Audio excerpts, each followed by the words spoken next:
Halo, sahabat Islami. Assalamualaikum warahmatullahi wabarakatuh. Kali saya akan membawakan sebuah kisah tentang Abdullah penebus tawanan. Sebelum kita masuk dalam videonya, jangan lupa subscribe channel ini agar channel ini berkembang.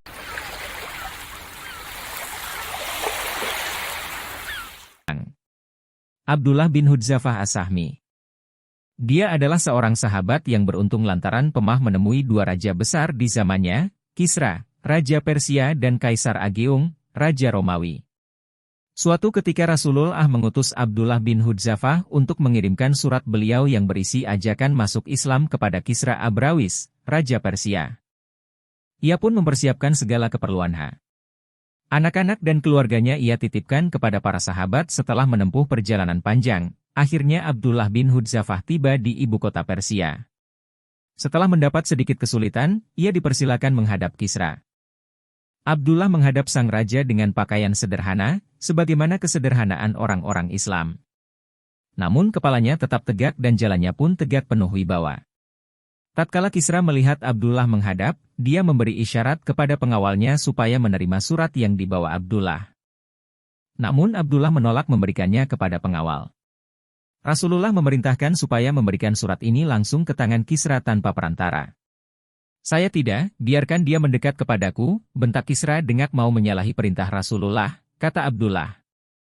Menerima surat yang diberikan Abdullah dan memerintahkan sekretarisnya untuk membaca isinya, dari Muhammad, kepada Kisra, Raja Persia. Berbahagialah siapa saja yang mengikuti petunjuk. Baru sampai di situ sekretaris membaca surat, api kemarahan menyala di dada Kisra. Mukanya berubah merah. "Kurang ajar, berani-beraninya dia menulis namanya lebih dahulu dari namaku. Padahal dia adalah budakku," umpat Kisra geram. Surat yang sedang dibaca sekretarisnya itu ia sambar dan robek-robek. Lalu ia memerintahkan pengawalnya untuk mengusir Abdullah dari ruang pertemuan. Setibanya di hadapan Rasulullah, Abdullah bin Hudzafah segera melaporkan segala kejadian yang dilihat dan dialaminya, di antaranya perbuatan Kisra yang merobek surat beliau. Mendengar laporan tersebut, Rasulullah bersabda, "Semoga Allah merobek-robek kerajaannya pula." Pertemuan Abdullah bin Hudzafah dengan Kaisar Agung terjadi pada masa pemerintahan Khalifah Umar bin Al-Khattab. Pada tahun 19 Hijriah, Khalifah Umar mengirim angkatan perangnya untuk menyerang Romawi. Dalam pasukan itu terdapat seorang perwira senior, Abdullah bin Hudzafah. Kaisar Romawi telah mengetahui keunggulan dan sifat-sifat tentara Muslim. Sumber kekuatan mereka adalah iman yang membaja dan keyakinan yang dalam, serta keberanian mereka menghadapi maut. Jihad di Allah menjadi tekad dan cita-cita hidup mereka. Kaisar Romawi memerintahkan kepada para perwiranya, "Jika kalian berhasil menawan tentara Muslim, jangan kalian bunuh, tapi bawa ke hadapanku." Ditakdirkan Allah, Abdullah bin Hudzafah tertawan. Ia dibawa menghadap sang kaisar. Setelah memerhatikan Abdullah bin Hudzafah agak lama, Kaisar berkata, "Aku ingin menawarkan sesuatu kepadamu, apa yang hendak Anda tawarkan?" tanya Abdullah. "Maukah kau masuk agama Nasrani? Jika mau, aku akan membebaskanmu dan memberikan hadiah yang besar," kata Kaisar. Abdullah menjawab lantang, "Aku lebih suka mati 1000 kali daripada menerima tawaran Anda." Kaisar tersenyum. "Aku lihat kau adalah seorang perwira yang pintar. Jika kau mau menerima tawaranku, aku akan mengangkatmu menjadi pembesar kerajaan." Abdullah membalas tersenyum dan berkata, "Demi Allah, seandainya Anda berikan padaku seluruh kerajaan Anda, ditambah semua kerajaan yang ada di tanah Arab ini, agar aku keluar dari agama Muhammad walau sekejap mata, aku tetap tidak akan menerimanya." "Kalau begitu, kau akan kubunuh," bentak Kaisar marah.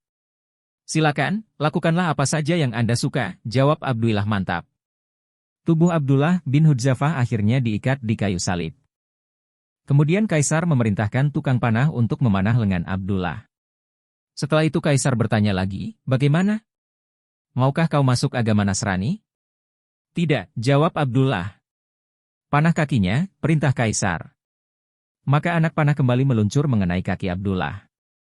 "Maukah kau pindah agama?" bujuk Kaisar. Abdullah tetap menolak.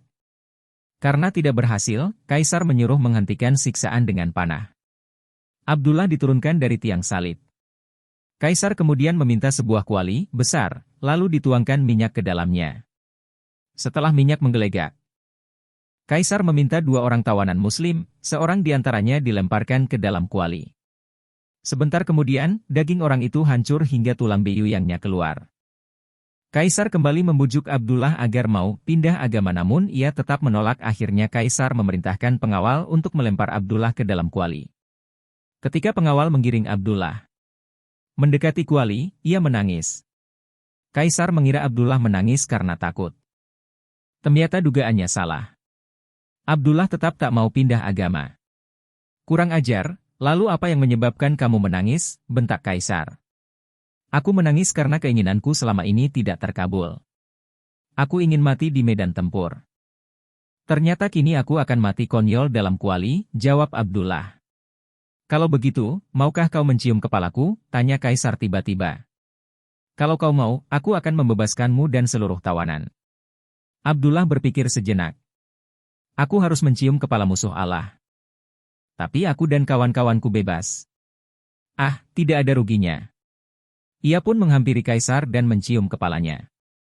Kaisar kemudian memerintahkan para pengawal membebaskan semua tawanan Muslim. Setibanya di hadapan Khalifah Umar, Abdullah bin Hudzafah melaporkan semua peristiwa yang dialaminya. Khalifah Umar sangat gembira mendengar laporan Abdullah tersebut. Ketika memeriksa pasukan Muslim yang tertawan dan bebas bersama-sama Abdullah, Umar berkata, sepantasnyalah setiap Muslim mencium kepala Abdullah bin Hudzafah. Nah, aku yang memulai. Ahli ibadah kalah dengan iblis. Di suatu daerah terdapat seorang yang dalam waktu cukup lama dikenal sebagai ahli ibadah, abid. Suatu hari sekelompok orang datang kepadanya seraya memberitahu bahwa di sekitar tempat itu ada segolongan orang yang menyembah pohon, bukannya menyembah Allah. Mendengar informasi demikian, sang abid marah. Kemudian dia mengambil kapaknya dan pergi menuju pohon dimaksud untuk menebangnya. Tetapi iblis yang menampakkan dirinya sebagai seorang syekh menghadang iangkah si ahli ibadah. Kemana kamu akan pergi? Tanya iblis. Aku akan menebang pohon yang disembah itu, kata si ahli ibadah. Apa kepentinganmu dengan pohon itu? Kamu telah meninggalkan ibadah dan kesibukanmu dengan dirimu sendiri, lalu kamu meluangkan waktu untuk selain itu, selidik iblis. Ini adalah bagian dari ibadahku juga, awab si abid. Kalau begitu aku tidak akan membiarkanmu untuk menebangnya. Lalu iblis menyerang sang ahli ibadah. Tanpa kesulitan sang abid berhasil mengalahkan iblis, membantingnya ke tanah dan akhirnya dapat menduduki dadanya. Lepaskanlah aku, agar aku dapat berbicara kepadamu, pinta iblis. Sang abid pun berdiri. Lalu iblis berkata, wahai si abid, sesungguhnya Allah telah melepaskan urusan ini darimu dan tidak mewajibkannya atasmu. Kamu tidak akan menanggung dosa orang lain, Allah pun mempunyai para nabi di segala penjuru bumi. Seandainya Allah menghendaki, niscaya Dia akan mengutus mereka kepada para penyembah pohon ini dan memerintahkan mereka untuk menebangnya. Aku tetap harus menebangnya, tutur ahli ibadah bersikukuh. Iblis pun kembali menyerang si abid. Namun kembali dengan mudah si abid dapat mengatasi perlawanan iblis. Dibantingnya ke tanah lalu diduduki dadanya. Akhirnya iblis tidak berdaya dan berkata kepada sang abid, apakah kamu mau menerima penyelesaian antara aku dan kamu yang lebih baik dan lebih bermanfaat bagimu? Apa itu? Tanya sang ahli ibadah. Lepaskanlah aku supaya aku dapat mengatakannya. Sang abid pun melepaskannya. Lalu iblis berkata, kamu adalah seorang laki-laki miskin. Kamu tidak memiliki apa-apa. Kamu hanyalah beban yang memberatkan manusia. Barangkali kamu akan berbuat baik kepada kawan-kawanmu, membantu tetangga-tetanggamu, dan tidak lagi membutuhkan orang lain. Benar, si abid mengiyakan.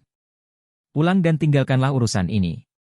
Setiap malam aku akan meletakkan 2 dinar di bawah kepalamu. Saat pagi hari kamu bisa mengambilnya lalu membelanjakannya untuk dirimu dan keluargamu, serta menyedekahkan untuk teman-temanmu. Hal itu akan lebih bermanfaat bagimu dan bagi kaum muslimin ketimbang menebang pohon yang disembah ini. Apabila kamu menebangnya, hal itu tidak akan membahayakan mereka dan tidak pula memberi manfaat atas teman-teman muslim kamu, ujar iblis menjelaskan. Sang abid merenungkan apa yang diucapkan iblis, lalu berkata, Syekh ini benar. Aku memang bukanlah seorang nabi sehingga aku tidak wajib menebang pohon ini. Lagi pula Allah pun tidak memerintahkan aku untuk menebangnya sehingga aku tidak akan berdosa apabila membiarkannya. Dan apa yang disampaikannya memang lebih banyak manfaatnya. Setelah itu, iblis bersumpah dan berjanji kepada sang abid akan memenuhi komitmennya itu.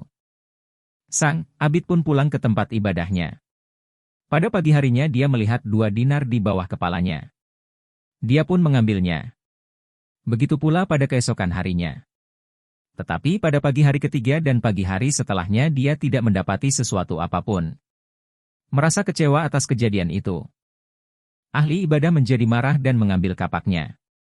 Iblis kembali menghadangnya dalam bentuk seorang syekh. Mau kemana kamu? Aku akan menumbangkan pohon itu. Demi Allah, kamu tidak akan mampu melakukannya. Dan kamu tidak akan mendapatkan jalan menuju pohon itu. Sang abid menyergap iblis sebagaimana ia melakukannya pada kejadian pertama. Tidak mungkin, kata iblis. Lalu iblis membekuk sang abid dan membantingnya. Dalam sekejap dia menjadi seperti burung kecil di antara 2 kaki iblis. Iblis duduk di atas dadanya dan berkata, "Berhentilah dari urusan ini, apabila tidak, aku akan membunuhmu." Kini sang abid tidak memiliki kekuatan untuk melawan iblis. Wahai Syekh, kamu sekarang telah mengalahkanku. Lepaskanlah aku dan beritahukanlah kepadaku mengapa dulu aku bisa mengalahkanmu. Tapi sekarang kamu yang mengalahkanku, tanya ahli ibadah.